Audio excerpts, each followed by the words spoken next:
되는 거고요. 또 하나는 진짜 꺼진 불도 다시 봐야 된다는 마음으로 검찰이 완전히 검찰이 잘못된 수사, 잘못된 기소로 해도 책임지지 않았던 이 검찰 관행 이거를 개선할 때까지는 타협해서는 안 된다. 원칙대로 무조건 해야 된다. 그러니까 자기들이 이제 바꾸겠다. 이제는 수사 방식을, 기소 방식을 바꾸겠다. 이런 것이 전제가 안 되면 검찰을 그러니까 완전히 없애야 되는 거죠. 그러니까 개선될 여지가 있어야지 뭔가 그 기능을 조금이라도 살리면서 갈 수 있는 거 아니겠어요? 그래서 검찰이 지금 하는 행태를 보면 아직도 쟤네들 정치, 검찰 세력 잔존해 있고 힘 빠지지 않다. 그러니까 머리만 잠깐 숙이고 있는 것 뿐이다 하는 그런 면에 있어서는 방심하면 안 되고 경계심 늦추면 안 된다 그런 생각은 듭니다. 네. 어쨌든 진실의 힘으로 지금 이제 1심에서 무죄 판결이 났는데 이런 내용을 가지고 어떤 마포구 지지자뿐만 아니라 전 국민에게 드리고 싶은 말씀이 계시다면 말씀이 계실까요? 저는 그러게 이제 지금까지 정치 검찰이 한 행태는 그러니까 뭐 어떤 잘못된 수사나 기소도 일시적으로는 저는 감출 수 있고 하지만 손바닥으로 하늘을 가릴 수는 없다고 봅니다. 결국 때는 때대로 가는 거죠. 그러니까 저는 우리가 말하는 지금 별건 위법 수사, 증거조작 수사했던 사람들 있잖아요. 그게 경중을 가려서 그냥 직무상의 실수라면 모르지만 고의성이 있고 하는 거라면 그 사람들 책임져야 된다고 봅니다. 그렇지 않으면 안 고쳐지죠. 네? 또 여차하면 또 고개 들고 나올 거 아니에요? 그래서 그 사람들도 책임져야 되고 제도적으로 수사권, 기소권 남용하지 못하도록 이제는 제도적 장치가 마련돼야 된다고 봅니다. 근데 그게 기득권이라는 게 참 무섭잖아요. 김대중 대통령 때, 노무현 대통령 때 검찰개혁 아무리 하려고 해도 기득권이 그렇게 버티고 막으니까 조금씩의 개선을 했지만은 근본적인 개혁을 못한 거잖아요. 그래서 이번에야말로 약간 미완의 검찰개혁이 아니고 미완의 사법개혁이 아니고 진짜 이건 완결된 사법개혁, 검찰개혁이 되도록 이제 하도록 하여튼 국민의 눈높이에 맞게 국민이 피해보지 않게 국민의 인권 보호하는 그런 국민이 군림하지 않는 검찰이 되도록 하는 것이 과제라고 저는 생각합니다.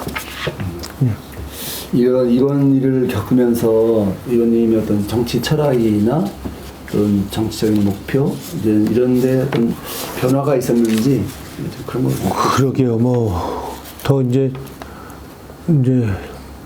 그런 면에서는 저는 이제 사선하는 동안 개파 정치나 이제 끼리끼리 하는 패거리 정치, 진영의 정치 이런 걸 안 했거든요. 근데 이제 그런 정치를 안 해왔는데 이번 사건을 겪으면서는 내가 추구했던 이런 정치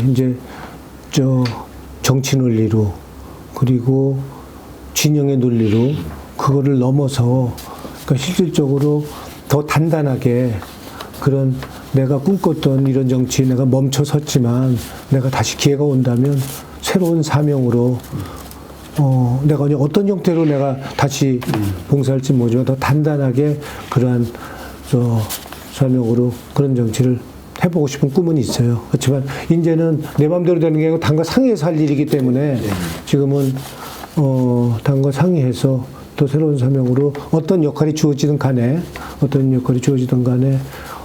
더 단단하게 그런 역할과 그런 사명을 갖고 봉사하고 싶습니다. 예. 요즘 TV나 유튜브 보면 AI에 대한 관심이 굉장히 국민적 관심이 높아지고 있어서 국민적 기대치랄까 눈높이가 굉장히 많이 높아졌다고 생각을 하는데 이런 눈높이에 맞춰서 정치 형태도 좀 바뀌어야 되지 않을까라고 생각을 하는데 의원님 어떻게 생각하십니까? 정치 형태요. 당연히 바뀌어야 되겠죠. 하여튼 우리가 정치가 제일 후진국이라고 그러는 거 아니에요? 예? 그래서 지금 사회적 갈등 이제 이런 걸 만들어내는데 대표적인 게 정치 분야라고 하는 거니까 아마 AI 시대 정치도 지금 심지어는 그러잖아요. AI한테 맡기는 게 더 낫겠다. 예? 뭐 이런 말도 나오는데 뭐 우리 정치도 아마 대표적으로 우리 그 3대 병폐라고 그러지 않아요? 예? 지역주의도 있고 양당제도 있고 그리고 이제 대통령제죠. 제왕적 대통령제 이것도 이제 이렇게 문제를 이렇게 보는데 하여튼 타협의 정치가 없는 거, 그러니까 남을 인정하지 않는 정치 구조가 제일 문제인데, 근데 그걸 입법하는 사람이 국회의원이기 때문에 고칠 수가 없는 거죠 구조적으로. 네?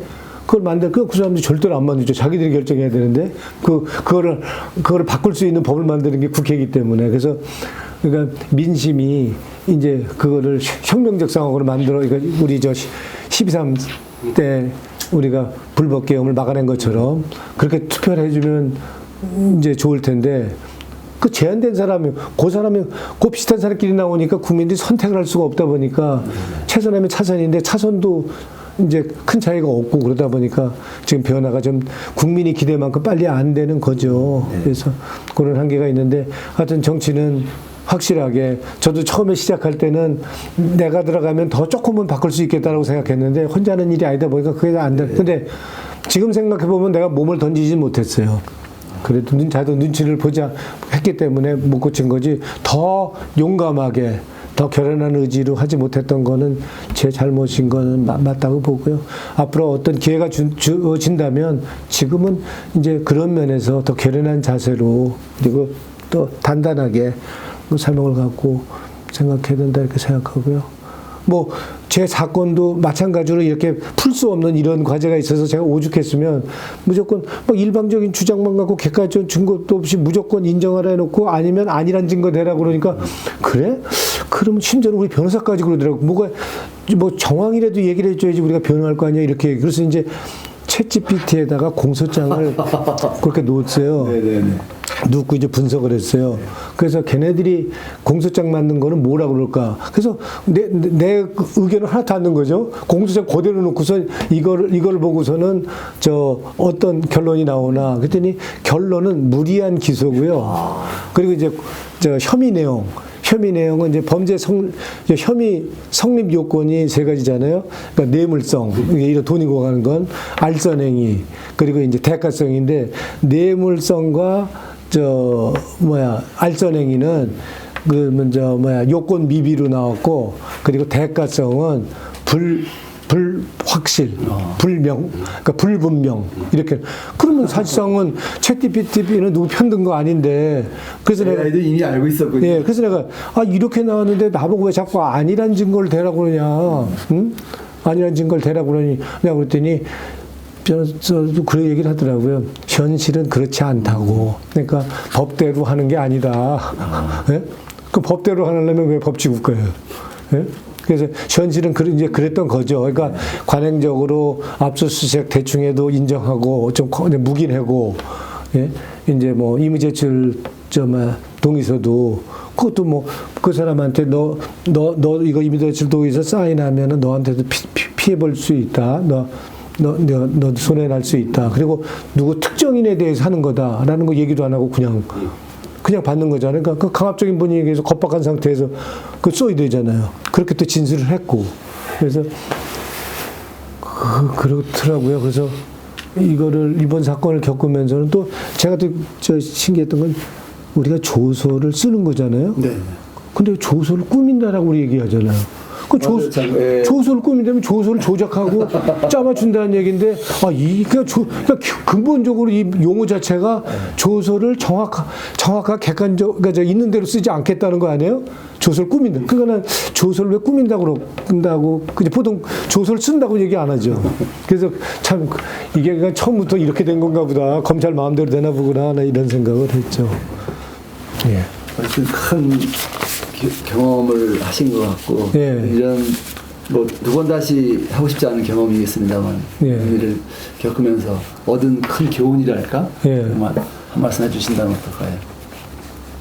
그러게요. 이렇게 나니까 이제 별로 이제 겁은 안 나더라고요. 겁은 안 나고 저 뭐 항소했다고 그래서 누구는 뭐 나 이렇게 고생했는데 왜 항소했냐 그래서 그래 항소 잘했다 그래 끝까지 한번 내가 뭐 어차피 지금 저 물질적으로는 뭐 다 망한 건데 끝까지 하자 그래갖고 내가 헌법소원도 걸었어요. 저거 그러니까 지금 저 돈을 줬다는 사람 이건도 기소도 안 해서 나는 이제 심대하게 방어권 침해받았고 기본권 침해받았고 평등권 침해받았기 때문에 그게 이제 헌법재판소법 저 68조 2항에 보면은 허위 사실을 강요해서 방어권 침해되고 평등권, 기본권 침해될 경우에는 그거를 걸 수 있게 돼 있더라고요. 그래서 그걸 냈는데 지금까지는 역대 사건 중에 그거를 이제 그렇게 집어넣으면 걔네들이 이게 누굴 특정한 사람 때려잡기 이제 범법자 만들기 위해서 하는 수법이잖아요. 그러니까 이제 저 수사 기법 중에 하나를 써먹었던 건데, 그럼 한 사람은 완전히 거의 유죄 프레임하에서 수사를 받는 거잖아요. 그래서 그걸 그랬더니 보통은 각하가 됐어요. 헌법재판소에서. 근데 이번에는 본안에 회부됐어요. 근데 그것만도 성과네요. 그 성과. 그래서 이거는 또 나 같은 사람 희생되지 않기 위해서는 내가 돈이 들고 좀 힘들어도 한번 그냥 어차피 돈 좀 망가졌는데, 돈 좀 쓰더라도 했다 그러죠. 지금 본안에 회부됐는데, 본안에 회부된 것만도 엄청난 일이기 때문에 아마 그 이상의 뭐가 되긴 쉽지 않을 거라고 그러는데 한번 봐야죠, 뭐. 근데 일부 변호사들은 그 의미 있다. 조금의 진전이 있으면 그 다음에 또 진전이 있을 수 있어서 더 그게 이제 진짜 인권 침해되지 않는 그런 인권이 보호되는 수사, 기소, 그 자리 잡는데 분명히 역할을 할 거다. 그래서 이제 어차피 나 이제 이렇게 해서 시생의 맨 앞자리에 서 있는 이제 상황인데, 그렇다면 하여튼 다른 사람 피해가 덜 가도록 하는데 일정한 내가 책임을 갖고 역할하는 것도 또 내 몫이라고 생각하고 내 사명이라고 생각하고 그렇게 좀 해보려고 그럽니다. 그래서 앞으로 기회가 되면 어떤 사법개혁, 검찰 개혁과 관련해서는 제가 사법정의를 이제 바로 세우는데 난 변호사는 아니지만 만주 변호사도 있잖아요. 그러니까 이게 재판 오래 하면 또 그걸 많이 주워 넣는 게 있어서 그런 역할을 좀 조금이라도 할 생각을 갖고 있습니다.